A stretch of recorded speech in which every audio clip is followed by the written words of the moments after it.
ஜிஸ்மன் Salem viewers அனைவருக்கும் வணக்கம். இன்றைய தினம் பார்த்தோம்னா ரத்த கொடையாளர்கள் தினம். நம்ம சேலம் மாவட்டத்தை பொறுத்த வரைக்குமே நிறைய பேர் இன்னைக்கு வந்து ரத்த தானம் பண்ணிட்டு இருக்காங்க.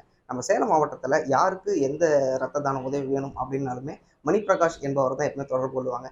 இவர் பார்த்தோம்னா பல விருதுகளை பெற்றிருக்காரு இந்த ரத்த தானத்தின் மூலியமாக. அவர் இப்போ நம்மிடையே இருக்காரு. ஒரு சில கேள்விக்கு நம்ம கேட்டு தெரிஞ்சுக்கலாம். சார் வணக்கம். சார் வணக்கம். என்னுடைய பெயர் வந்து மணிப்பிரகாஷ். நான் சேலம் மாவட்டத்தை சேர்ந்தவன், ஒரு தன்னார்வலர். இந்த குருதி கொடையை தேவைப்படுறவங்களுக்கு நம்ம ஒருங்கிணைத்து தரோம். அதுபோல் ஒரு குருதி கொடையாளரும் கூட. இதுவரையும் ஒரு 102 முறை ரத்த தானம் பண்ணியிருக்கேன். அதுவும் பர்டிகுலராக தட்டுணுக்கள் தானம். அந்த புற்றுநோயால் பாதிக்கப்பட்டவங்களுக்கு பர்டிகுலராக நான் அந்த தட்டுணுக்கள் தானத்தை எஸ்டிபி டொனேஷன் சொல்லுவாங்க. அந்த எஸ்டிபி சிங்கிள் டோனர் பிளேட்லெட் தானத்தை நான் வழங்குறேன். 15 நாளுக்கு ஒரு முறை நான் வந்து வழங்குறேன். இது வரைக்கும் ஒரு 102 முறை இந்த ரத்த தானத்தை வழங்கியிருக்கேன். இந்த நாள் வந்து எதுக்காக சார் கொண்டாடப்படுறாங்க? இன்னைக்கு வந்துட்டு உலக ரத்த தானம் எதுக்காக கொண்டாடப்படுறதுன்னா, இந்த ரத்த வகை வந்துட்டு முன்னெல்லாம் குரூப்பிங் தெரியாமல் இருந்தது. அதில் வந்து காரல் லான்ஸ்டைனர் அப்படிங்கிற ஒருத்தர் வந்து தான் இந்த ABO அப்படிங்கிற அந்த வகைகளை கண்டுபிடிச்சவர்.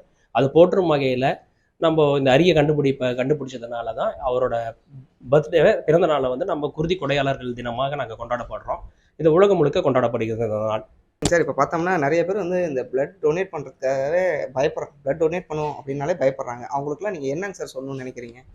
நான் பயப்படுறதுக்கு இதில் ஒன்றுமே இல்லைங்க. இப்போ வந்து நான் ஆரோக்கியமாக இருக்கேன். நான் பயந்துட்டு இருந்தேன்னா ஒரு உயிரை காப்பாற்ற முடியாதுங்க. ஃபர்ஸ்ட் ஆஃப் ஆல் நம்மளோட உடன்பிறப்பாகலாம், கூட பிறந்தவங்களாக இருக்கலாம், நம்மளோட தங்கச்சியாக இருக்கலாம். அவங்களுக்கு ஒரு கர்ப்ப காலத்தில் வந்து ரத்தம் தேவைப்படுகிறதுனா நம்ம வேற யாரையாட்டையும் அலைஞ்சிட்டு இருப்போம். ஆனால் தன்னுடைய ஃபேமிலியில் இருக்கிறவங்களே பிளட் குரூப்பே தெரிஞ்சுக்கிறது இல்லை. ஆனால் அது தெரிஞ்சுக்கிட்டு முதல்ல ஃபஸ்ட்டு தயங்காமல் முன்னுவாங்க. அப்புறம் வேறு யார் காப்பாற்றுறது? உங்கள் ஃபேமிலியில் நீங்கள் வந்து ரத்த தானம் பண்ணனா வேற ஒருத்தர் 3வது மனுஷன் வந்து காப்பாற்றுவாரா? ஃபர்ஸ்ட் ஆஃப் ஆல் முதல்ல தன் குடும்பத்தில் இருக்கிறவங்க தான் முதல் கொடையாளர்களாக மாறணும். அதுக்கப்புறமா தான் வெளியே வரணும். அதுதான் முதல் முறையே இது.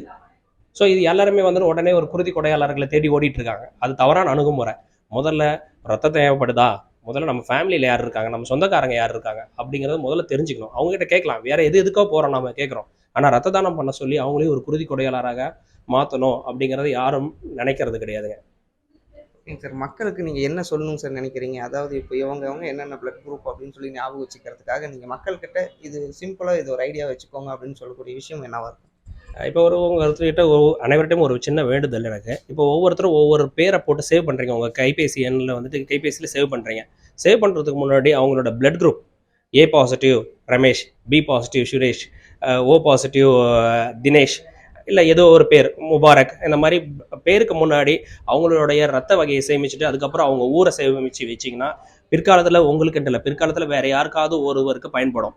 தயவு செய்து இது ஒரு மிகப்பெரிய ஒரு சந்தர்ப்பமாக நினச்சி இதுக்கு மேலே ஒவ்வொருத்தருக்கும் உங்கள் நண்பர்களுக்கு நீங்கள் அழைப்பு எடுக்கும்போது கேளுங்க, மச்சான் என்ன பிளட் குரூப் வந்து சொல்லு, ஃபஸ்ட்டு சேவ் பண்ணிவிட்டு அதுக்கப்புறம் உன பேரை சேவ் பண்ணுறேன் அப்படின்னு சொல்லி கேட்டுக்கிட்டு ஒரு விழிப்புணர்வை நீங்கள் தான் ஏற்படுத்தணும். மற்றவங்க இன்னொருத்தர் வந்து கொடுக்கணுன்ட்டு இல்லை. விழிப்புணர்வு நீங்களே விழிப்புணர்வு அடையணும். எப்படி ஷார்ட்டஸ்ட் டைமாக நம்ம வந்துட்டு இதை கற்றுக்கிறது, எப்படி கண்டுபிடிக்கிறது அப்படிங்கிறது பேசிக் திங் இங்கே தான் இருக்குது. சமுதாயத்துக்கு செய்யக்கூடிய மிகப்பெரிய சேவை, பேசிக்கான சேவை இதுதான். ஓகேங்க சார். இப்போ அந்த பாம்பே பிளட் அப்படின்னு சொல்லி சொல்கிறாங்களே சார், அது வந்து ரொம்ப ரேர் பிளட், யாருக்கும் கிடைக்கிறது இல்லை அப்படின்னு, அது குறித்து நீங்கள் என்ன சார் சொல்ல விரும்புகிறீங்க? இப்போ பாம்பே பிளட் குரூப்புங்கிறது எல்லா வகையுமே ரத்தமே வந்துட்டு ரேருன்னு கூட சொல்லலாங்க. எதனாலனா குருதி கொடையாளர்கள் தாமாக முன் வரதில்லை. குறைஞ்சபட்சம் அதிகமாக தேவைகள் இருக்குது. ஆனால் குருதி கொடையாளர்கள் ரொம்ப ரொம்ப குறைவாக இருக்காங்க. இப்போ நீங்கள் கேட்டீங்க பாம்பே பிளட் குரூப்பை பற்றி கேட்டீங்க. இந்தியாவிலேயே வந்துட்டு 10,000 பேருக்கு கண்டுபிடிக்கப்பட்டுள்ள ரத்த வகைங்க பாம்பே. அதில் 2 வகை இருக்குது. பாம்பே பாசிட்டிவ், பாம்பே நெகட்டிவ்னு 2 வகை இருக்குங்க. O பாசிட்டிவ், O நெகட்டிவ்னு பாம்பேல. இப்போ என்ன பார்த்தீங்கன்னா அதில் ஒரு 10,000 பேருக்கு மட்டும்தான் கண்டறியப்பட்டுள்ளது இந்தியா முழுக்க. சரிங்களா? அதில் பாசிட்டிவில் வந்துட்டு தகுதியான குருதி கொடையாளர்கள் வந்துட்டு 300 பேர் இருந்தாலும் வெறும் 180 பேர் மட்டும்தான் இந்தியா முழுக்க கொடுக்குறாங்க. அது தமிழ்நாட்டில் வெறும் குறைஞ்சபட்சமே ஒரு 33 பேர் 40 பேர் தான் இருக்காங்க இந்த பாம்பே வகையை சேர்ந்தவங்க, ரத்த வகையை சேர்ந்தவங்க. ஸோ அவங்கள மட்டும் ரெகுலராக பயன்படுத்திட்டு இருக்க முடியாது. அதுக்கப்புறம் வேற ஒரு புது கொடையாளர்கள் வந்தால்தான் நம்ம வேற ஒரு விஷயத்தை பயன்படுத்த முடியும். அதே போல் இதே மாதிரி நெகட்டிவ் குரூப் இருக்குங்க பாம்பே நெகட்டிவ்ல. இந்தியாவிலேயே 130 கோடி ஜனத்தொகை இருக்கக்கூடிய இந்தியாவிலேயே வந்துட்டு வெறும் 33 பேருக்கு மட்டும்தான் கண்டறியப்பட்டுள்ளது. அதில் தமிழ்நாட்டில் சேர்ந்தவங்க 2 பேர். இப்போ ஒரு பெண்மணி சேர்ந்துருக்காங்க. அவங்க இப்போ தான் வந்து கர்ப்பம் தெரிச்சு இப்போ ஒரு குழந்தை பிறந்திருக்கு. ஸோ அவங்கள பயன்படுத்த முடியாது. அதில் இன்னொரு பேஷண்ட் அனிமிக்காக இருக்காங்க. இப்போ கையில் இருக்கிறது ஒரே ஒரு குருதி கொடையாளர் மட்டும் தான் நெகட்டிவ் குரூப்பில். ஸோ தயவு செய்து மக்களுக்கு நான் வேண்டிக்கிறது என்னென்னா, உங்களுக்கு O பாசிட்டிவ் O நெகட்டிவ்னு வந்ததா உடனடியாக அருகில் இருக்கக்கூடிய தகுதி வாய்ந்த ரத்த வங்கிக்கோ மருத்துவமனைக்கோ சென்று தங்களுடைய ரத்த வகையில் பாம்பே பிளட் குரூப் ஆன்டிஜன் இருக்கா அப்படின்னு செக் பண்ணிக்கோங்க தயவு செய்து. இது வந்து இப்போ இல்லை, உங்களுக்கு பிற்காலத்தில் மற்றவங்களுக்கு உதவுறதுக்காக இது மிகப்பெரிய அளவில் பயன்படுங்கிறது இதன் மூலிமா நான் மக்களுக்கு கேட்டுக்கிறேன்.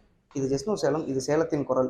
இந்த எங்களுடைய தகவல் உங்களுக்கு பிடிக்குதா? தொடர்ந்து எங்களை ஃபாலோ பண்ணிகிட்டே இருங்க, ஷேர் பண்ணிகிட்டே இருங்க, லைக் பண்ணிகிட்டே இருங்க. இப்போ உங்களிடமிருந்து விடைபெறுவது உங்கள் டீச்சர். இதே மாதிரி சேலம் மாவட்டத்தில் நடக்கிற எல்லா நியூஸ் அப்டேட்ஸையும் உடனுக்குடனே தெரிஞ்சுக்கணும் அப்படின்னா ஜஸ்ட் நவ் சேலத்தினுடைய இன்ஸ்டாகிராம், ஃபேஸ்புக் பேஜை ஃபாலோ பண்ணுங்கள்.